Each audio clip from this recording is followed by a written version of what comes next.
How do you boost your profits while making social change? Our guest today is Kurt Avery. He founded Sawyer in 1984, and today it is a trusted leader offering the best, most technology advanced solutions for protection against sun, bugs, water, and injuries. And that is amazing in and of itself. But their story isn't so much about building just a successful business. Since 2008 alone, Sawyer has teamed up with 140 charities in 80 countries, impacting more than 28 million people worldwide, donating 90% of their profits each year to helping those in need. And so we're going to be talking about that. Serving is certainly an integral part of their DNA, and that's what we're going to be talking about, that intersection of making your business profitable and successful, impactful in the world, and also doing a lot of really good things with it. So, Kurt, welcome. We're glad to have you here on the latest Well, transformation. thank you for letting me be here. Of course, of course. And quick shout out to KC Communications for the wonderful introduction. I always like to thank those that make the introduction to amazing guests like Kurt. So, thank you to the team at KC Communications. So, let's dive into it. And I got to ask you, like in the beginning, okay, so first of all, your books, Sawyer Think, fantastic.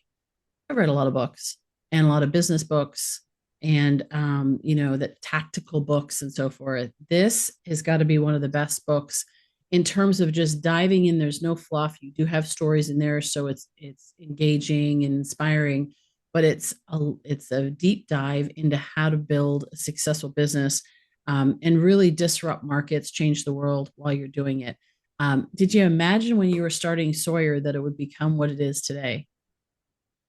Well, let's say I probably thought it was in the beginning, but then we quickly crashed. I had been with some very big name marketing product companies. You would know the names if I mentioned them. So I thought it was easy. So we went out, oh, this is so easy, and then crashed. Forgot to switch from big time marketing to guerrilla marketing. So I always say we lost money 23 of the first 25 years till we were overnight success. So um, we had our struggles, but we knew in the end good products win. So we just kept plowing. Yeah.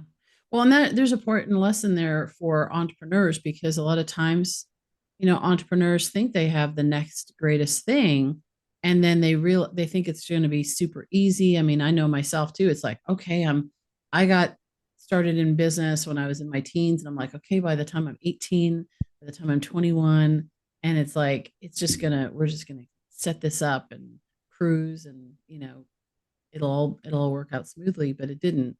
Yeah. And there's a lesson in that, and that's where the growth is of course in those challenges. What do you do in those challenges? So And we actually have a perfect example right now. Our latest new product, which you put on your faucet around the world and you get clean water, 500 gallons a day, whatever. The engineer finished with it and it was great. I mean, it's a phenomenal product.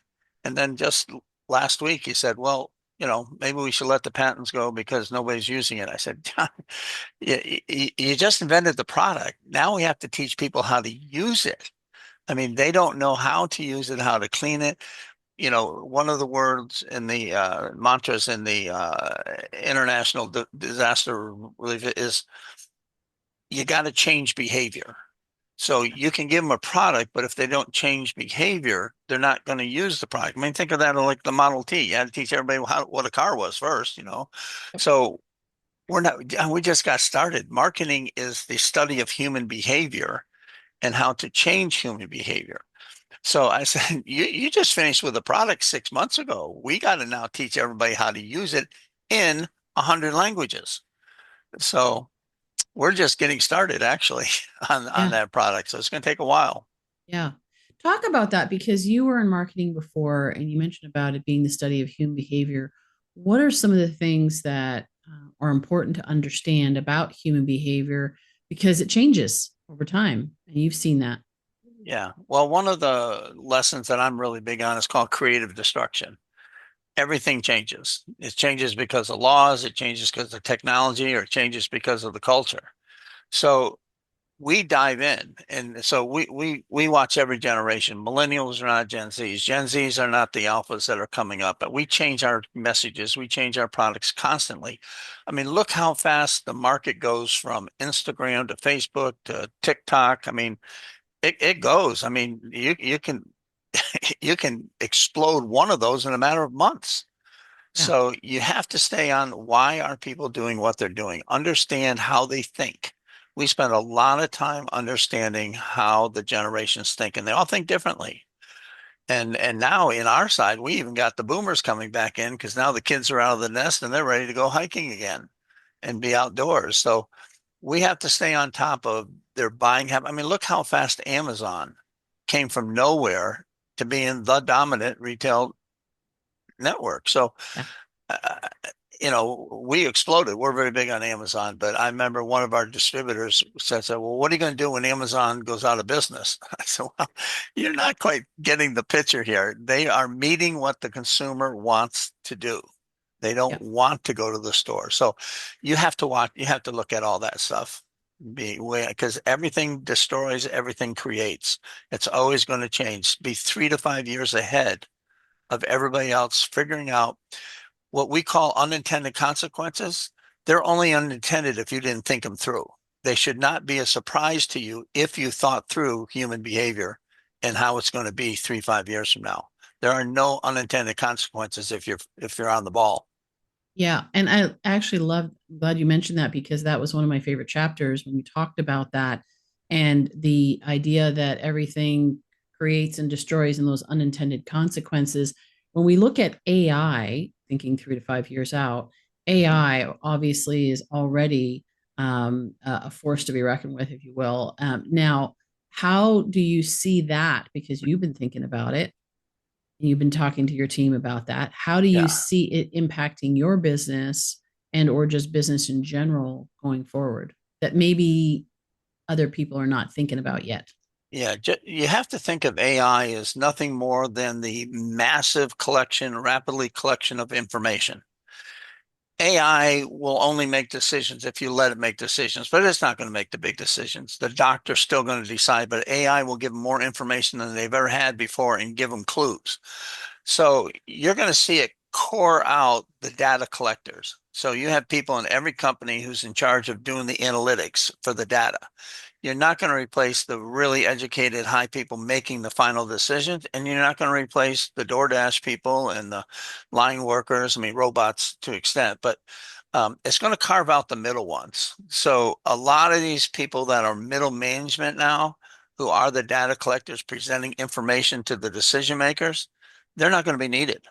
So Right. it's going to devastate the semi-educated. It's not going to devastate the really educated people. So you got to go back and you got to develop your skills to where you're the decision maker, because Mhm. otherwise you're going to be the person opening the doors going, welcome to Walmart. Yeah. So it's the middle piece that's going to get it. Yeah. Well, it's interesting, yeah, because we have a lot of people that are entrepreneurs on this that listen to this show. That there's also leaders like those executive leaders that are making decisions, and there's also a lot of even those middle managers. They're managing people though too. So, but there's a difference between managers and leaders. And when you talk about skill sets, maybe even for them to be able to learn how to lead well and so that they become in that invaluable. I mean, it's always been necessary to be an invaluable part of the company Right. that you're not uh, easily replaceable, if you will, that you bring something to the table. I mean, It, that's just like in yeah. business in general. Right. As long as you're the one making the decisions, it's the information gatherers that are in trouble because Yeah. AI will do it so much bigger, so much broader, Yeah. so much faster. The decision makers need to hone their skills because now they're going to get hit with a massive amount of data and it's not going to be pre-screened. Well, here's your choices, A, B, C, or D. No, you're going to be looking at more choices. So you're going to have to hone your decision-making skills, your strategic skills. Yeah. So it's going to unfortunately separate the masses from the haves and have-nots again, you know? Yeah. Yeah. Well, and there's also, of course, data sets and like what, not that we want to go down that path for this conversation. We'll come back to Sawyer, but the idea that like AI gathers information. And so its information, its data is only as good as its data sources. Right. And you mentioned that too, like in marketing, right? We make certain choices online, and so then it just gives us more and more narrower choices based on what we chose before. And so Right. that can be a problematic. And I actually love what you said in your book is get off your phone, turn on, like, stop using the calculator so that you can think, because we're getting lazy in our thinking. GPS. I Yeah. resisted using a GPS system until I got Yeah. and moved to LA. And then the streets are constantly always changing. Like, you Yeah. think it says west and it's not west. It's going, it's going north and stuff. So I was like, fine, where's my GPS? But up until Right. that point is like, I live in Toronto. It's a grid. I mean, how do you get lost? Right. Or you go to Right. a new city, it's like, figure it out. But so talk a little bit about that importance of how to think, and how you, even as a leader, you get people that are being hired by your company. How do you teach them how to think, the different generations? Ironically, I pre-screen them. One of the things I do is I play mastermind with them. I don't know if you know that game, mastermind.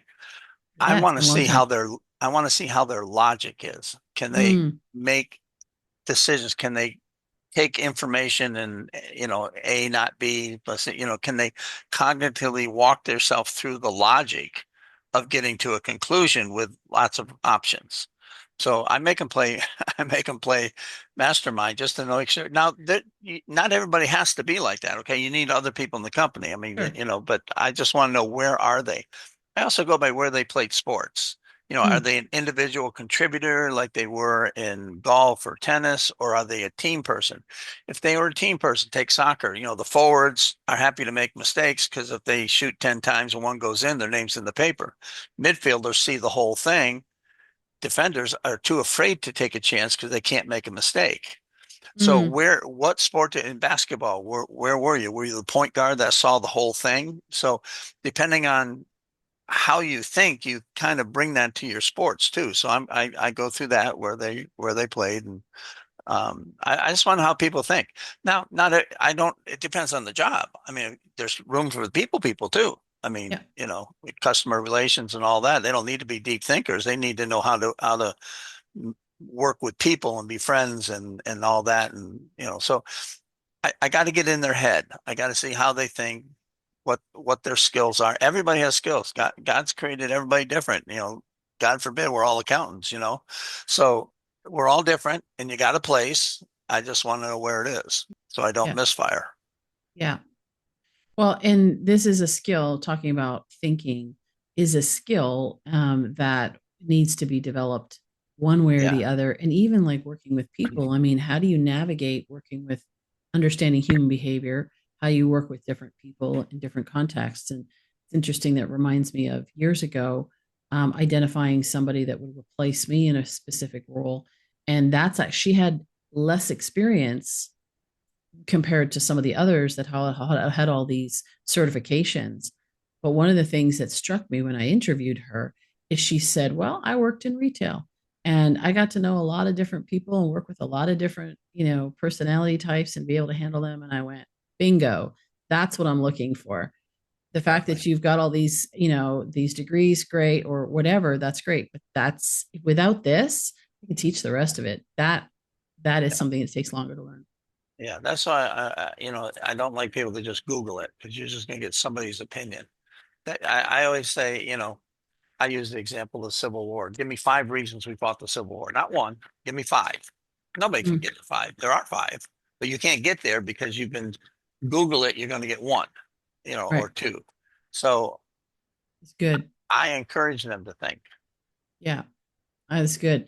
So talk a little bit more about Sawyer and about some of the work that you do, the products that you offer. You mentioned about the water filter, the tap filter you mentioned, but you also like you that's just a new product that you've, not just, but that's Right. a new product that you've come up with, but you have a whole list. So talk a little bit more about it.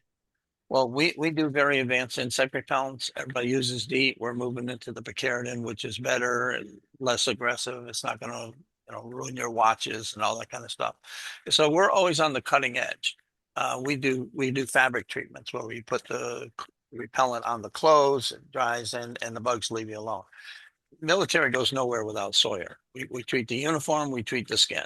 And because we have formulas that you can wear every day for a year and not mess up your skin. You wear some of this other stuff, it's got way too much alcohol in it, gives you, burns your skin, all that kind of stuff. So we're way out there on the repellent side of the business. We do have some very advanced sunscreens. Um, we again cater to the outdoor people that can't bring a gallon of sunscreen with them for a 2 week trip, so we gotta get them there. And then water filtration. So we are so far beyond what anybody else does. And I'm not that smart. I got a smart engineer behind me, but there's a lot of God things that we ended up with this technology, and nobody's been able to match it. So then you get there, and we now finally, after the 23 years of suffering, we're successful. And we have the very thing the world needs, water filters. With our filter, it's based on kidney dialysis technology, and we're the only ones that the filter is so strong that you can really back flush it aggressively. Nobody else would. You'd blow theirs apart trying to clean it. So therefore we last basically forever. We say 10, 20 years, whatever. But if you maintain it, there's no reason to think. But more importantly, we're at 0.1 microns absolute whole. So your hair is 17 microns. We're 170th times thinner. Oh, That's the biggest hole we have. So nothing that biologically makes you sick can get through there, except a virus, which is not in the water. Viruses are airborne and body fluids, very, very seldom in the water, and they don't survive in the water anyways. So we're the only ones that can really make the claim that if you filter your water through our filters, you cannot get sick from anything biological. No parasites, no bacteria, no anything. We're good. So when we go into a village, I mean, you got to go in there and say, listen, nobody's going to get sick. You can't go in and say, okay, 90% of you are going to be okay. The other 10, you're still going to get diarrhea. Sorry, so sad, too bad. Now we go in and and we have lots of studies to prove that within 2 weeks we wipe out 95% of all the waterborne sicknesses. amazing. The rest of it comes from, fecal matter, or they're washing their vegetables or whatever, but we take it right out of the water. We're in places they start shutting down medical clinics because there's no sick people anymore. I mean, It's it's amazing. phenomenal. Yeah, Yeah, about 2 to 5, maybe about 5 million people a year get clean water for the very first time, and it's life changing. I mean, we go in villages where they didn't name their kids for 3 years. The filters show up, they name them at birth now because they're not going to lose a third of their kids. wow. So when you have that, how do you not share it? You have to share it. So we set up the business model. I use the example. If we sold cupcakes, we'd have to sell the cupcakes, make the profit, pay the taxes, and then we could be philanthropic. We don't have to because we're 100% sub S company. I own it all. I don't have to make a profit. I can give these filters away before they even become a profit. I would rather Okay. I would rather control where our resources go than just give it to the federal government and say, do what you want with it.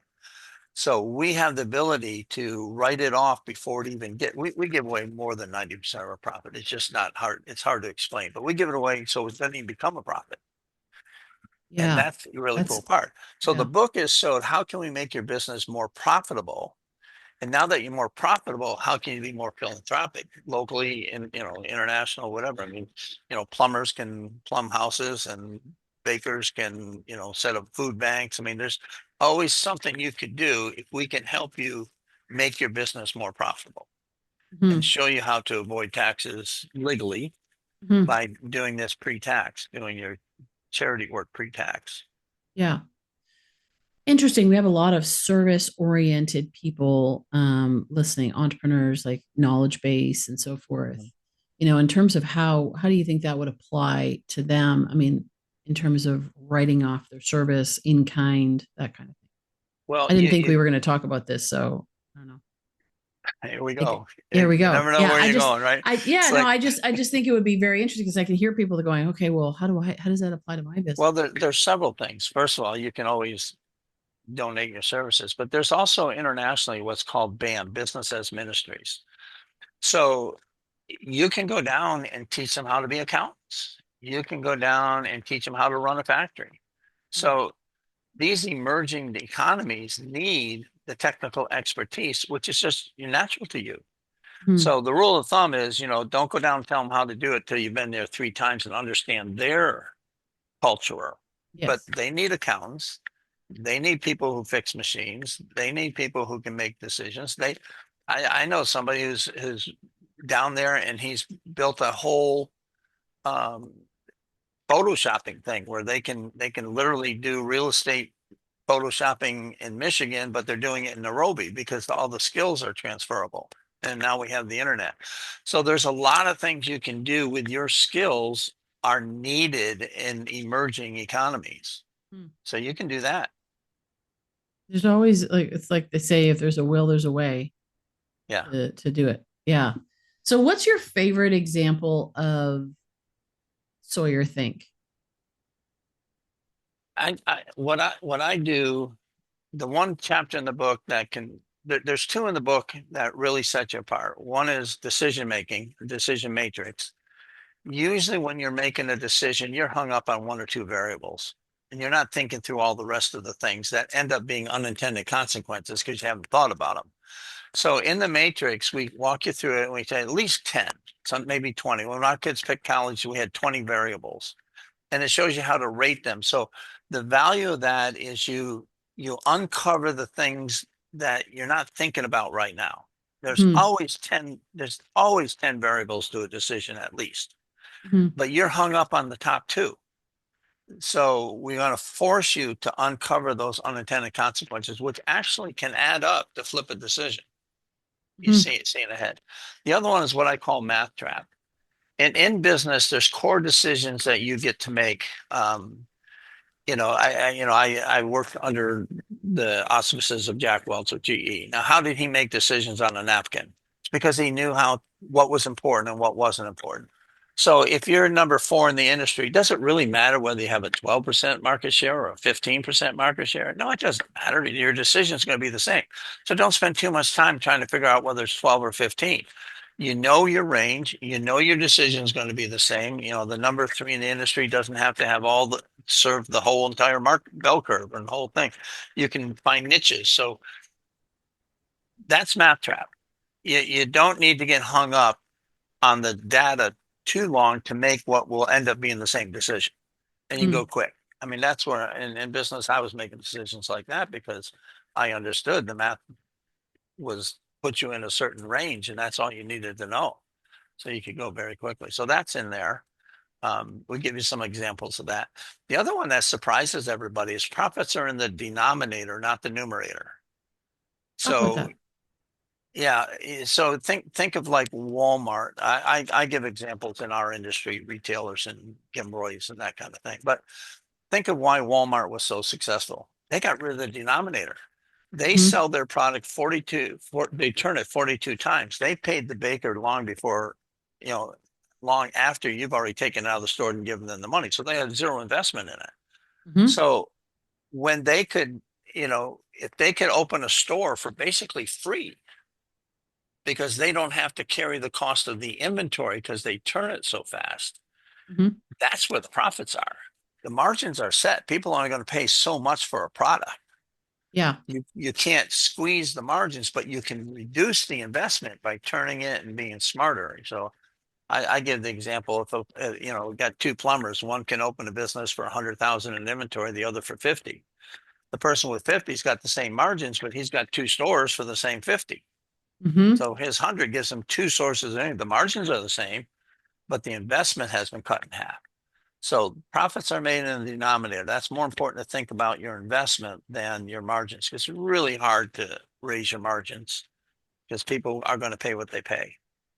Well, and this comes back to what you said in the book about the raising capital, and how you said like don't go with investors, equity investors. Don't give away Right. your stock is what you said.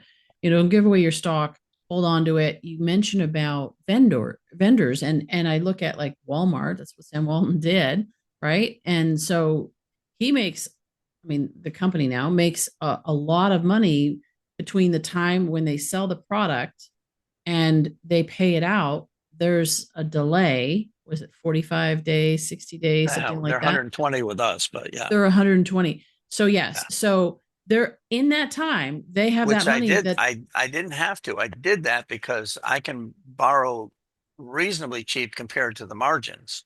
Mhm. But I would rather have them turn it and be happy. I'm trying to improve their profit on our products, which makes yes, them keep us on the shelf. yes, which is wise from your perspective. Yes. And on Right. their side, yeah, they're making that money. I don't think most people realize that is that they're actually using that, reinvesting that, doing whatever that, to multiply that money before they actually pay it out. And how can we use that on a smaller scale? When you talk about using vendors arranging for 30, 60, 90-day credit, rather than going, and obviously you've got to set that up front with your vendors. It's not about being late on with vendors, because I'm a business coach. I have clients that are waiting to get paid from, that wasn't the arrangement, and they're waiting to get paid, and they're not a financial institution, and they don't have that money to float their, for a while.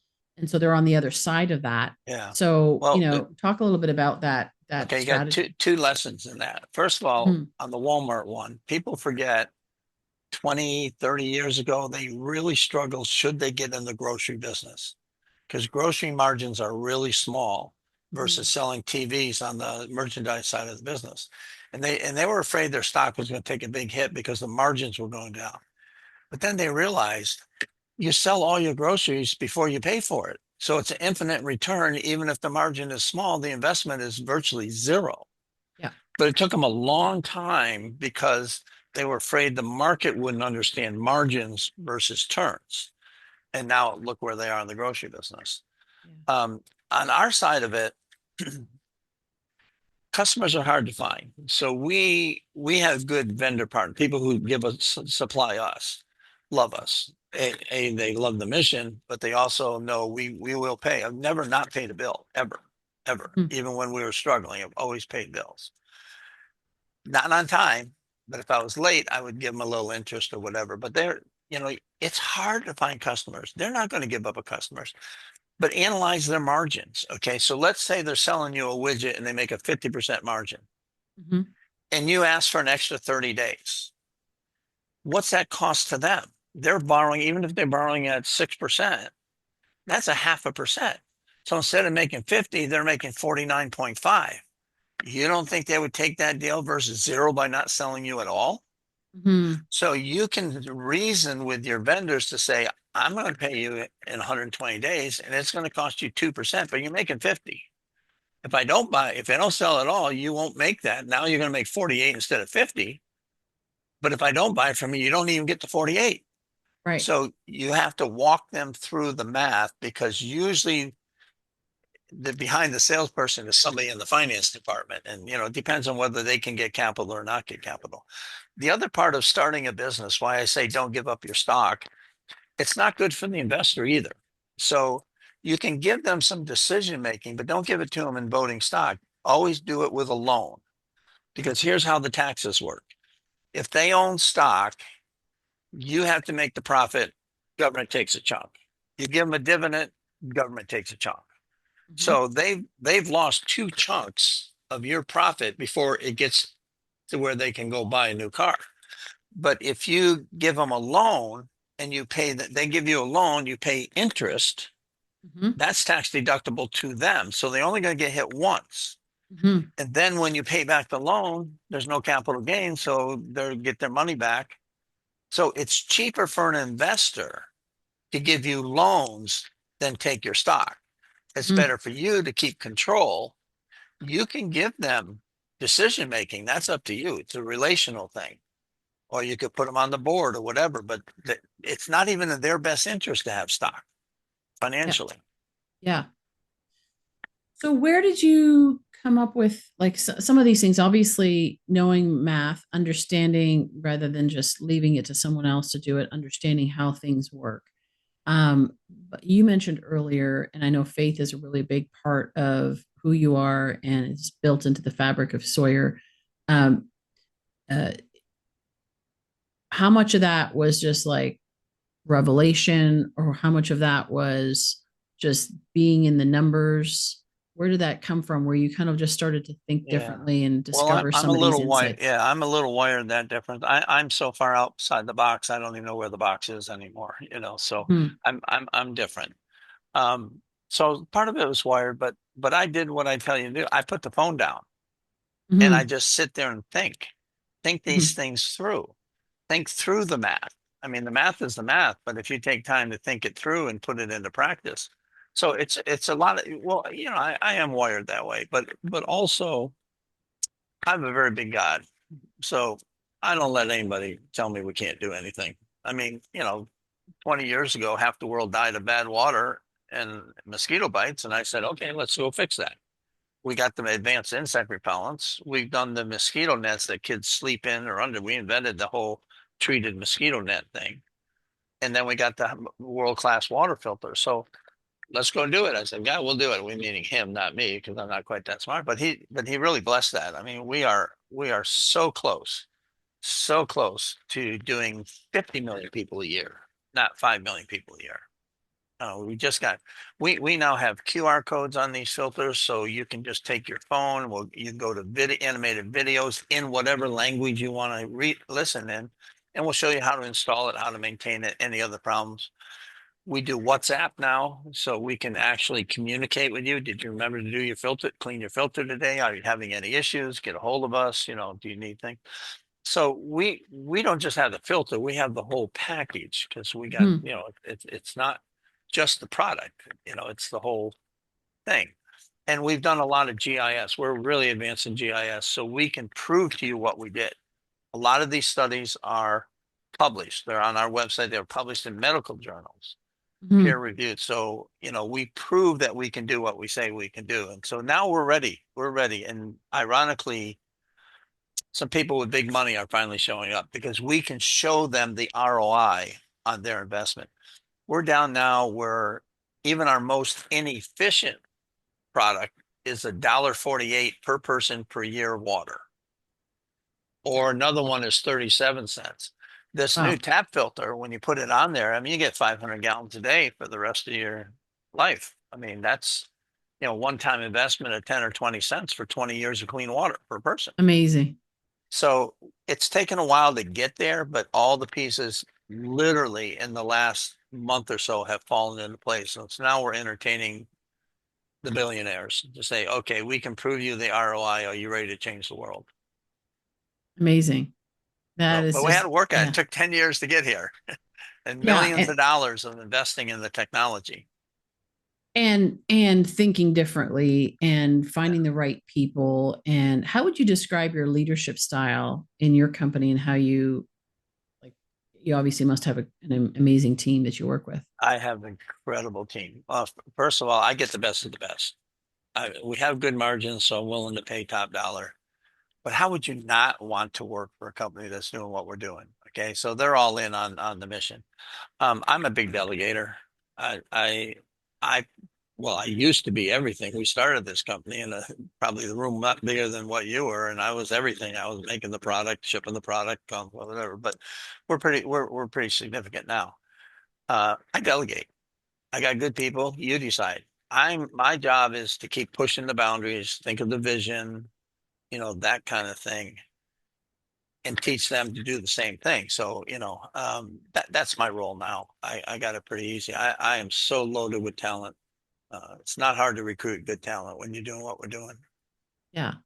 Well, and you coming back to this book, you mentioned that you have been teaching your people how to think this way and that you kind of put this book together because they convinced you to do it so that it would be something that would be there long after. So talk about legacy. Where do you see Sawyer going and how does Yeah. Sawyer think fit into that? Well, this is the operating manual for when I'm not around. I actually built into my will. I'm not a spring chicken anymore, but we're starting in a couple of years. I have to get cognitively tested every year to make sure I'm still capable of running Sawyer and I don't screw this thing up. Um, we have built Sawyer to where, because we do what we do, we could sell Sawyer. I get offers almost every day. We're not interested in selling because it's too big of a gig. We're making too much change. It's not about the money. There's no U-Hauls in heaven. It's not about the money. So we have Sawyer. When I'm out of there, my stock will go to the Sawyer Foundation. So it's Okay. kind of like modeled after the Hershey Foundation. Hmm. Sawyer Foundation will own Sawyer Hmm. and its staff. And right now the Sawyer Foundation is 501(c)(3). Hmm. So people can donate to that if they want to. Sawyer covers the overhead. Every outside donation goes 100% to overseas projects. Um, and that's where when we say we give away our profits, that's where the profits go. They go into the foundation, who can then give the money away. And they give away quite a bit, but sooner or later they'll own all of Sawyer. So, Hmm. and my daughter is a great administrator. She's going to be in charge of well, she isn't, she's the director of the foundation, but she knows I've given her a list. These are the people that you're going to listen to. These are the superstars at Sawyer that will keep it on track. So she knows who to rely on, and they're all good friends. They love her, and she's really good. So that's how it's built to stay. I mean, the whole idea is, sure, you can cash out, but why? What do you want the cash for when you can do what we're doing? Because somebody would just want to make the profits. Yeah. So no, we got a bigger legacy to follow than that. Well, and I think, and that's important because there's a lot of talk right now about selling out and selling your business and cashing out, right? Building it to sell it and all of that. And which is great. That's fine. And there's also legacy is if you're going to take the time and you know how much it takes to build something. I know how Yeah. much it takes to build something that why not pass it on and have it continue to do the great work that it does. But in order to do that, it has to not be reliant on you to be the one to do it. You got to be able to pass it on. And it's like comes back to the whole idea of like great leaders build leaders that build leaders so that it continues to pass on. The Bible talks about giving an inheritance to your, children's children. Why is it not just the children? Well, because it Right. needs to go beyond that one generation onto the next generation. And then it's like it's constantly going to the next generation and two generations. You're always planning that far out. So, Well, that's the beauty of being a delegator. I don't micromanage. I got people who can make decisions correctly, and I just say, "Well, okay, tell me what you did." I'm beyond the point where I, they are so much more talented than I am in their area. mm-hmm, I'd be a fool to sit there and try and tell them stuff. sure. I'll give them the big picture. Yeah. And I'm big on channels of distribution changing and all that stuff. So we're constantly, where are we going to sell next year? Who's going to be the retail outlets, whatever. But who's going to be the charities we work with? I mean, we're everywhere. We're in North Korea, we're in Yemen, we were in Gaza long before that had a problem. I mean, we're in 80 countries. We're everywhere. Everybody has to have water, and I Mm-hmm. think it's about to explode. But they're doing it. I'm not doing it. I don't get on a plane and fly to Africa and watch them. We sit there, we do the models, we keep adjusting. I mean, we built this business way back when I was younger. My wife and I, we'd sit in a store for 12 hours just listening to what the hikers and campers wanted. What do they Mm-hmm. need? What problems can we solve? Well, we're doing the same thing now. I mean, what we do in different cultures is very different. That's why we have different systems. Mm-hmm. So, no, your skill set you need is listening. Mm-hmm. Don't go tell people what they need. Listen to let them tell you what they need and see if you can solve it. Yeah. Kurt, this has been so great. There's so much more. I'm going to encourage that our listeners go get a copy of Sawyer Think. Of course, it's on Amazon. Your filters and your products, your insect repellents, and all of that are all in camping stores, Right. Amazon. They can find them there. You mentioned that. Also, Sawyer.com, of course, is your website. So if anyone is interested, supporting and the Sawyer Foundation also will make sure that link is in the show Sure. notes so that if somebody wants to contribute to what you're doing and or connect with you as a It, nonprofit. So anything that it, we missed, yeah, yeah, I might own 100% of the company, but it's not going to me. The shirt's 10 years old. I get new shoes every 4 years, a new truck. So it's all going to go. Whatever we get, it's going over. So we're beautiful. happy to have the support. You're And an, you're going an to get incredible. good products. You're such a great example of what it means. I posted recently, there was a reel talking about paying your people well. You mentioned about that. You pay top dollar, you can get great people.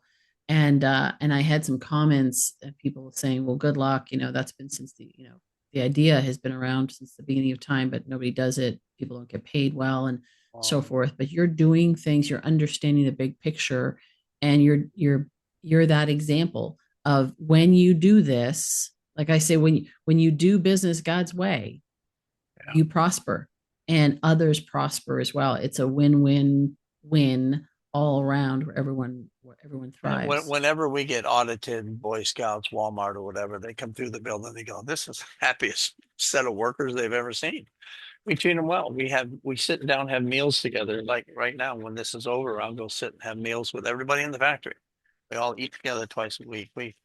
Um, I, I try to pay 20% more than the job is worth so I can sleep at night, not worry about or taking advantage of people. We've been Mm. blessed. We can afford that. Good people keep us from having recalls. They care. Yes. They make sure the labels are right, the products are right, the GMPs are properly found. So it's a good investment because recalls start at huge dollars. Yeah. So I would rather invest in the people and make sure they care. They care about the product. So Yeah. it's a good investment Yeah. and they're fun. We have a lot of fun here. And that's important. That is so important. So yeah, that's where we're going to spend most of our time is doing the work that we do. And so you ought to do it with people that you like, that you feel where you feel appreciated and valued, and you can have some fun and make a huge impact at the same time. So I love that. Kurt, thank you so much for being here. I appreciate you. And I'm excited to share this conversation with people so they can be inspired by your story uh, and get a copy of this book because this is a really good book and it is a no nonsense, inspiring, but very right to the point. Here's what you need to know. And so I just so appreciate you putting it together and sharing it with all of us so that we can learn from you and then we can go out and also change the world and make an impact as well. So thank you so much, Kurt. We're just a vessel. It's his job. Amen. Like my wife said, it's our job to bring the loaves and fishes. It's not our job to That's change the right. world. Yeah. Yeah, absolutely. Well, I always say leaders of transformation take action. So for those of you that are listening and watching, I encourage you to get a copy of Kurt's book. Go check out what they're doing. Go to Sawyer.com. Really investigate like this as a case study as to how they're actually doing business and how you can apply that to your business. And I'm sure that, if you have questions and so forth, you can reach out. You can reach out to us on leaderstransformation.com as well. If there's anything we can do to support you in bringing your idea to market, we'd love to be able to support you or help you to think differently about what it is that you're looking to do. We'd love to support you. So, and we'd also love to hear your stories and how this has inspired you and what you're up to. So you can again go to leadersoftransformation.com, find us there. Of course, we're all over social as well. And hope you enjoyed this conversation. And God bless you. And we look forward to seeing you next time.